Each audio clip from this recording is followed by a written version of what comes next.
പിന്നെ പിന്നെ ഇനി മരിച്ചാൽ കുഴപ്പമില്ല. ഇങ്ങനെ ഇങ്ങനെ 30 തയ്ച്ചു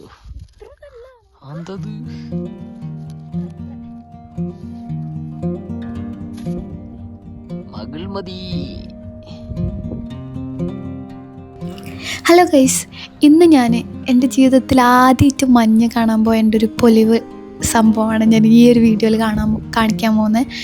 മെയിനായിട്ട് എന്താ വെച്ചാൽ, ഞാൻ എൻ്റെ ജീവിതത്തിൽ ഒരിക്കലും എക്സ്പെക്റ്റ് ചെയ്തിട്ടില്ല എനിക്ക് ഇത്ര പെട്ടെന്ന് മഞ്ഞ് കാണാൻ പറ്റും എന്നുള്ളത്. പണ്ടൊക്കെ നമ്മൾ സ്റ്റോറീസും സ്റ്റാറ്റസൊക്കെ കാണുമ്പോൾ ഇങ്ങനെ ആലോചിക്കുമല്ലോ, ഇതൊക്കെ കാണാൻ പറ്റിയിണെങ്കിൽ എന്ന് ആലോചിക്കുമല്ലോ. പക്ഷെ നമുക്ക് ഒരു എന്താണ്ടാവും, അതൊരിക്കലും എന്നെക്കൊണ്ട് പറ്റൂല.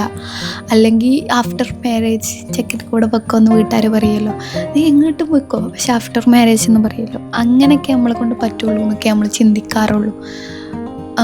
അതുകൊണ്ട് തന്നെ പണ്ടൊക്കെ ഞാൻ കണ്ടിട്ട് ഇതേ എന്നെ കൊണ്ട് പറ്റലുണ്ടാവില്ല എന്നുള്ള രീതിക്കായിരുന്നു. പക്ഷേ ഇത്രയും പെട്ടെന്ന് മഞ്ഞ് കാണാൻ പറ്റുമെന്ന് ഒരിക്കലും വിചാരിച്ചിട്ടില്ല.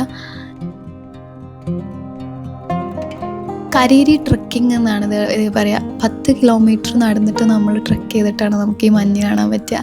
അപ്പം നിങ്ങൾ വിചാരിക്കും ഇത്ര റിസ്ക് എടുത്തൊക്കെ കാണണോ, നമുക്ക് മഞ്ഞ് കാണണമെങ്കിൽ വേറെയും നടക്കാണ്ട് തന്നെ. പക്ഷേ ഇവിടെ എന്താ വെച്ചാൽ ആൾക്കാർ കുറവായതുകൊണ്ട് തന്നെ അത്രയ്ക്കും അടിപൊളിയാണ്. മഞ്ഞ് നല്ല വൃത്തിയുള്ള ക്ലീൻ മഞ്ഞ്, നല്ല മറ്റേ പായ വിരിച്ച പോലത്തെ മഞ്ഞാണ്. എൻ്റെ മോനെ ഒരു രക്ഷയില്ലായിരുന്നു. അപ്പോൾ ശരിക്കും എന്താ വെച്ചാൽ ആ ട്രക്കിങ് ഞാൻ ഭയങ്കര എനർജറ്റിക് ആയിട്ടാണ് ഞാൻ അത് ഫുള്ള് തീർത്തത്. 10 കിലോമീറ്റർ നമ്മൾ നടന്ന ഒരു ടെമ്പിളുണ്ട്, ഇതിൻ്റെ കരേരി ലേക്ക് ടെമ്പിൾ, അവിടെ വരെ നമ്മൾ നടക്കണം. അപ്പോൾ ആ 10 കിലോമീറ്റർ നടന്ന് അവിടെ എത്തിയത് തന്നെ ഞാൻ ഭയങ്കര എനർജറ്റിക് ആയിട്ടാണ് ഞാൻ എത്തിയത്. നമുക്ക് ക്ഷീണമൊന്നും, നമ്മൾ ആ ഒരു മഞ്ഞ് കാണാന്നുള്ളൊരു പൊലിവിൽ നമുക്ക് ആ ക്ഷീണമൊന്നും എന്താ പറയുക ഫീൽ ചെയ്യില്ല. ഒരു പെൺകുട്ടി എന്നുള്ള നിലയ്ക്ക് എനിക്ക് നിങ്ങളോട് എല്ലാവരോടും എന്താ പറയുക വെച്ചാൽ, നമുക്ക് ചിലപ്പോൾ നമ്മൾ അത്രയും ഓർത്തഡോക്സ് ഫാമിലിയിൽ നിന്നൊക്കെ വരുന്നതായിരിക്കാം. നമ്മളൊരിക്കലും എക്സ്പെക്റ്റ് ചെയ്യാത്ത കാര്യങ്ങൾ നമുക്ക് എക്സ്പെക്റ്റ് ചെയ്യാൻ പോലും നമുക്കൊരിക്കലും കിട്ടും എന്ന് വിചാരിക്കാൻ പോലും പറ്റാത്ത കുറേ കാര്യങ്ങളുണ്ടായിരിക്കാം. പക്ഷെ അങ്ങനെ വിചാരിച്ചിട്ട് നമ്മളതിന് ശ്രമിച്ചില്ലെങ്കിൽ നമ്മളവിടെ നിൽക്കത്തേ ഉള്ളൂ. ഞാൻ നോർത്തിൽ പഠിക്കാൻ വന്നിട്ട് കുറേ ആൾക്കാർ എന്നോട് ചോദിച്ച കാര്യമാണ്, എന്താണ് അവിടെ പോയിട്ട് കിട്ടുന്നത്, എഡ്യൂക്കേഷൻ ഏറ്റവും ബെറ്റർ കേരളത്തിലല്ലേ എന്നുള്ളത്.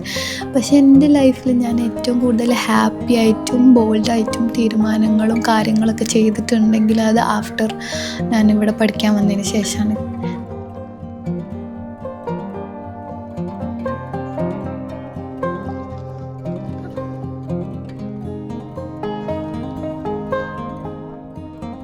കുറേ നമ്മൾ കംഫർട്ട് സോണിൽ വിടുമ്പോൾ നമുക്ക് കുറേ കാര്യങ്ങൾ സ്വന്തം ചെയ്യാനും സ്വന്തം തീരുമാനം എടുക്കാനും ഒക്കെ പറ്റും. ഒരിക്കലും ജീവിതത്തിൽ മഞ്ഞ് കാണില്ല എന്ന് വിചാരിച്ചാൽ അത്രയും ക്ലിയർ ആയിട്ടുള്ള അടിപൊളിയായിരുന്നു. എനിക്ക് ഇപ്പോഴും എൻ്റെ കണ്ണിലിങ്ങനെ ആ മഞ്ഞിൽ ഞാനിങ്ങനെ കിടന്ന് ഉരുളയായിരുന്നു, അതൊക്കെ കേൾക്കുന്നുണ്ട്. അപ്പോൾ അത്രയ്ക്കും അടിപൊളിയാണ്. അപ്പോൾ നിങ്ങൾ എന്ത് ചെയ്യുക, ഒന്ന് ശ്രമിക്കുക.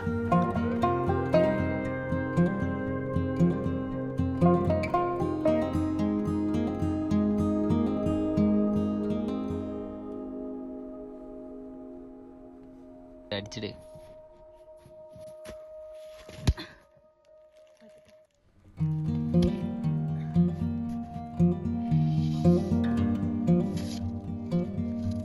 ഇത്രയൊക്കെ തയ്ച്ചു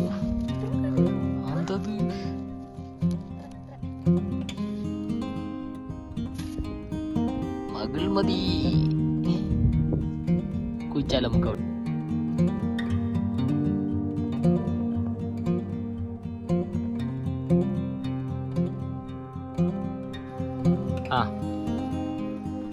കണ്ണിന്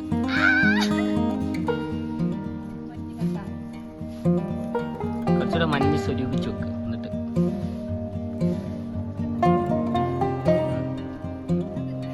നമ്മൾക്ക് എന്തെങ്കിലും ഹാപ്പിനെസ് കിട്ടണമെന്നുണ്ടെങ്കിൽ നമ്മൾ തന്നെ ശ്രമിക്കണം. അതൊരിക്കലും നമ്മൾ ഹാപ്പിനെസ് എന്തായാലും വേറെ ആൾക്ക് വലിയ സംഭവമായിരിക്കില്ല, പക്ഷെ അത് നമുക്ക് വലുതായിരിക്കും. പക്ഷെ അത് നമുക്ക് കിട്ടണമെങ്കിൽ നമ്മൾ തന്നെ തീരുമാനിക്കണം.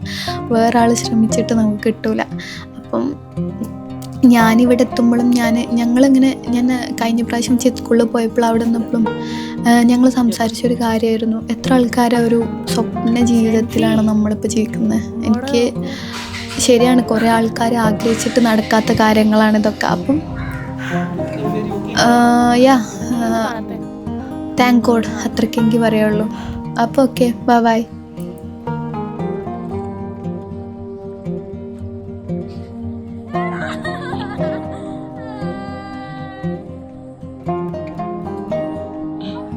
സെറ്റ് ഷോട്ട് അതിക്കൊരു കാര്യം അറിയോ, അതിങ്ങനെ എറിഞ്ഞാന്നോ?